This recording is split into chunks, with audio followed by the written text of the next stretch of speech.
warahmatullahi wabarakatuh. Waalaikumsalam. Selamat siang Ibu-Ibu. Terima kasih atas waktunya. Terima kasih telah menyempatkan hadir pada pertemuan siang hari ini. Pertemuan bulanan P2K2. Pada pertemuan kali ini kita akan membahas mengenai modul kesehatan dan gizi, Ibu-Ibu ya. Jadi yang pertama yang akan kita bahas pada pertemuan kali ini mengenai kesehatan dan gizi. Jadi kesehatan dan gizi. Kemudian ada 3 topik. Yang pertama mengenai pelayanan kesehatan yang harus dilakukan selama dan sesudah kehamilan. Kemudian yang kedua kebutuhan gizi ibu hamil. Kemudian yang ketiga bagaimana memanfaatkan bantuan PKH, BPNT, dan JKN selama kehamilan dan persalinan. Jadi ada 3 topik itu, ya. Kemudian ibu-ibu ada 1 pertanyaan. Kira-kira pada saat ibu hamil, ada yang hamil Kak saat ini? Tidak, belum ya, belum. Jadi yang muda belum. Yang mana belum. Jadi ketika ibu hamil, ya, apa harapan ibu terhadap anak yang dikandung? Apa kira-kira harapan ibu terhadap anak yang dikandung? Pertama sehat. Terus? Yang kedua? Yang pertama sehat. Kemudian nanti setelah dilahirkan, apa harapan ibu terhadap anak itu? Menjadi anak yang soleh dan soleha. Iya, menjadi anak yang soleh dan soleha. Kemudian itu adalah harapan kita sebagai orang tua terhadap anak. Ketika masih dalam kandungan, diharapkan sehat, kebutuhan gizinya terpenuhi, kemudian nanti setelah dilahirkan, anaknya tumbuh tinggi, cerdas, dan sehat. Ya, itulah harapan orang tua terhadap anak-anak. Kemudian selanjutnya, pentingnya hari pertama, pentingnya 1000 hari pertama kehidupan. 1000 hari kehidupan itu usia berapa sih Bu? 1000 hari pertama kehidupan usia berapa Bu? Kira-kira Bu, usia berapa? Pentingnya 1000 hari. Kenapa kok 1000 hari pertama kehidupan itu sangat penting? Kenapa Bu? Kenapa Bu? Ada yang tahu Bu?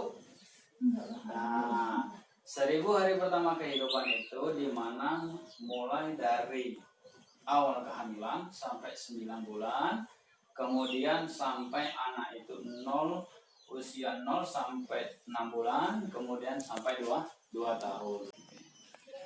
Kondisi kehamilan ibu, kita lanjutkan Bu ya. Kondisi kehamilan ibu dan kesehatan bayi dan balita menentukan masa depan anak. Jadi masa depan anak itu juga tergantung kepada gizi.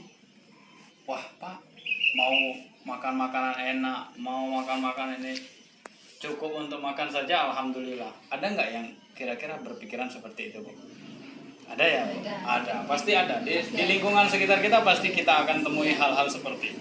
Maka penting ya, kemudian bagi bayi ya, bagi ibu ya, itu harus memperhatikan kecukupan gizi bagi anaknya yang ada di dalam ya. Kemudian ketika ibu hamil itu tidak memperhatikan gizi bagi anaknya, maka yang akan terjadi apa? Daya tahan tubuh anaknya itu nanti akan rendah, mudah sakit. Kemudian berpotensi stunting. Kalau sudah lahir ya, sudah menjadi anak di bawah usia 2 tahun, kalau gizinya tidak tercukupi, maka dia akan berpotensi untuk tumbuh stunting. Stunting itu apa Bu? Apa Bu kira-kira stunting? Tinggi badannya tidak sesuai dengan umurannya. Jadi usianya 2 tahun harusnya sudah tinggi. Selanjutnya adalah mineral. Mineral ini apa Bu? Mineral. Sayur-sayuran. Mineral ini sayur-sayuran. Misalnya ibu hamil senangnya kentang, makan kentang. Senangnya wortel, makan wortel. Senangnya bayam, makan bayam. Senangnya kangkung, makan kangkung. Sayurnya kangkung. Ternyata penting. Ini sering kita jumpai di daerah kita. Lauk daging daging ayam, daging sapi, kemudian sumber nabati. Apa Bu? Tahu, tempe, kemudian apa lagi Bu? Itu sumber nabati. Kemudian hewani tadi daging ya, ayam. Kemudian kalau nabati lagi kacang-kacangan, kacang panjang, kacang hijau juga itu penting juga Bu. Kemudian vitamin ya, tadi dengan mineral sama, hampir sama. Kalau vitamin dengan mineral, buah-buahan. Kalau yang sering kita jumpai apa Bu? Kates kalau bahasa kita. Ternyata bagus. Kalau tempat kita ini yang tidak ada kultusnya, kates, pepaya, sama ya Bu ya. Pisang. Pisang ini tinggi kalsiumnya, apalagi pisang Tambun. luar biasa, kalsiumnya tinggi sekali. Nah itu Bu ya. Ini penting. Kemudian bagi ibu hamil ini harus banyak minum air. Air harus banyak, minimal satu hari itu 8 sampai 12 gelas bagi ibu hamil. Kita kira-kira berapa Bu? Nah, ini harus kita perhatikan ibu-ibu nanti kalau misalnya punya anak perempuan, anaknya atau punya mantu ya, ini harus diperhatikan sekali. Harus banyak minum air. Itu. Kemudian ibu hamil juga harus meminum tablet tambah darah. Sering-sering ke posyandu. Itu Bu. Ada pertanyaan sampai sini? Kira-kira apa Bu? Ada pertanyaan? Ada pertanyaan? Tidak ada Bu? Kira-kira paham ya Bu? Ya. Kemudian pemeriksaan kesehatan bagi ibu hamil. Nah, di sini di flipchart ini ya Bu ya, ada di sini. Nah ini, jadi selama kehamilan ya, kenapa kita harus sering memeriksakan kandungan? Kenapa Bu? Kalau sudah semakin tua ini kan harus mengetahui posisinya, perkembangannya, kemudian posisinya. Nah, posisinya juga. Posisinya kalau 9 bulan kan sudah mau keluar ya Bu ya, sudah mau melahirkan, itu berarti posisinya sudah bagus. Ini minimal Bu. Minimal itu paling sedikit. Paling banyak ya. Paling banyak itu dilakukan sesering mungkin. Periksakan bila perlu. Kalau kita posyandu kehamilan itu daerah-daerah kita ini setiap bulan ada Bu. Iya kan Bu ya? Setiap bulan itu pasti ada posyandu. Jadi itu harus penting Bu ya. Kita memeriksakan bagaimana kecukupan gizinya, bagaimana kondisinya. Ini untuk apa? Untuk menghindari hal-hal yang tidak diinginkan. Banyak Bu. Banyak gejala penyakit itu bukan hanya ketika sudah dilahirkan, tapi dalam kandungan munculnya penyakit juga ada itu Bu ya. Kemudian layanan kesehatan bagi ibu hamil ya, yang jelas ibu-ibu sudah lebih pengalaman, sudah pernah, sudah jelas ya Bu ya. Kemudian ibu hamil itu memiliki resiko ya Bu, resikonya pasti banyak. Yang pertama, ketika kehamilan itu memiliki resiko. Yang pertama, ketika hamilnya terlalu muda. Hamil terlalu muda itu umur berapa? 15 tahun. 15 tahun. Kalau dalam peraturan pemerintah, undang-undangnya itu 17 tahun ya Bu. Nah, 17 tahun baru boleh nikah. Gitu kan. Nah ini terlalu ini juga ada resikonya. Kemudian terlalu tua. Kalau di sini 35 tahun Bu. Ibu dulu terakhir usia berapa? 45. Wah, lumayan sekali ya. Ya sebenarnya itu kalau di tempat kita nggak apa-apa gitu kan. Asal kondisi kesehatan ibunya bagus, kondisi badannya bagus, tidak apa melahirkan. Berapa kali ibu periksa lagi ke bidan? Iya, setelah melahirkan berapa kali? Kadang cuma 2 kali. Cuma 2 kali. Ini Bu ya. Karena merasa badannya udah sehat. Merasa badannya sudah sehat, ternyata hanya 2 kali memeriksakan. Oke, kita lihat di sini bukan ini.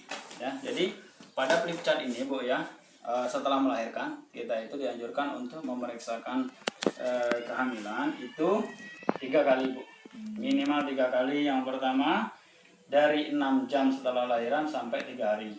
Itu biasanya kalau tempat kita itu besoknya.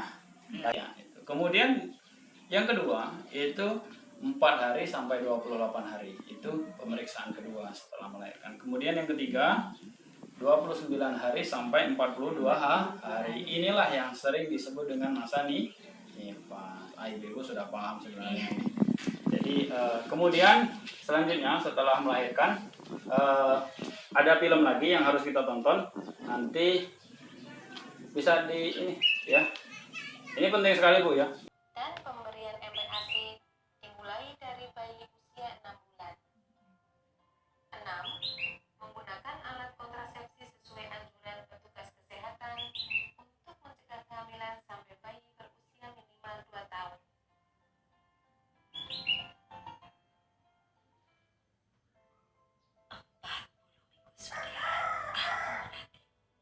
Demi kau anakku, hari ini ku lebih sakit dan nyeri. Dan saat pecahnya rintangismu, bahagia mengisi relung kalbuku. Mari sini nak, ku dekat erat kamu.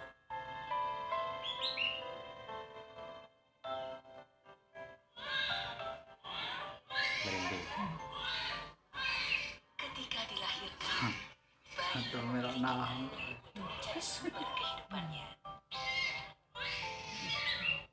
Yang dibutuhkan hanyalah sentuhan kulit antara bayi dan ibunya dalam 1 jam setelah kelahirannya. Penelitian membuktikan inisiasi dini menyusu dalam 1 jam kelahirannya meningkatkan keselamatan jiwa bayi dan mendorong keberhasilan pemberian ASI selanjutnya.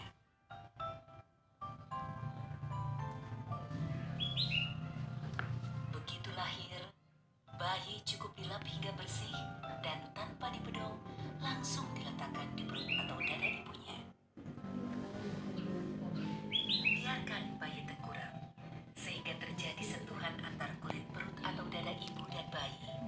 Dan refleks merangkak dan menyusul terjadi 20 hingga 50 menit kemudian.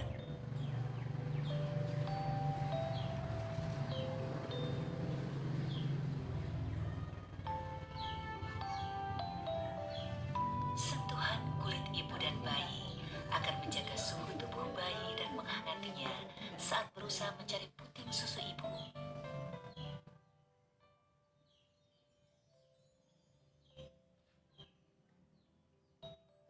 Sungguh suatu momen yang menakjubkan ketika akhirnya bayi berhasil menemukan sendiri puting ibunya dan mulai menyusu.